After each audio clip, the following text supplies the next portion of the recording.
নমস্কাৰ এই মুহূৰ্তত আপোনালোকৰ বাবে লৈ আহিছোঁ এক বিগ ব্ৰেকিং নিউজ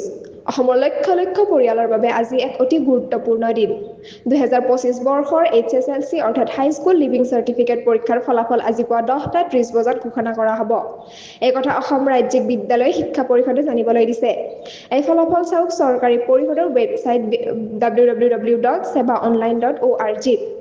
এই ফলাফল 10 এপ্ৰিল তাৰিখে ঘোষণা হোৱাৰ কথা ওলাইছিল যদিও মুখ্যমন্ত্ৰী ডক্টৰ হিমন্ত বিশ্ব শৰ্মাই এক সামাজিক মাধ্যম পোষ্টৰ জৰিয়তে অভিভাৱক আৰু ছাত্ৰ-ছাত্ৰীসকলক ধৈৰ্য ধৰিবলৈ অনুৰোধ জনায় অৱশেষত সেই প্ৰত্যাশিত দিন আহি পৰিছে লাখ লাখ ছাত্ৰ-ছাত্ৰী যিয়ে কঠোৰ পৰিশ্ৰম কৰিছিল তেওঁলোকৰ বহুদিনৰ অপেক্ষাৰ অন্ত হ'ব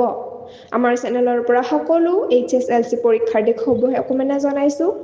আপোনালোকৰ কঠোৰ পৰিশ্ৰম আৰু অধ্যৱসায় নিশ্চয় সফলতা অনাৰ এইটো আমাৰ দৃঢ় বিশ্বাস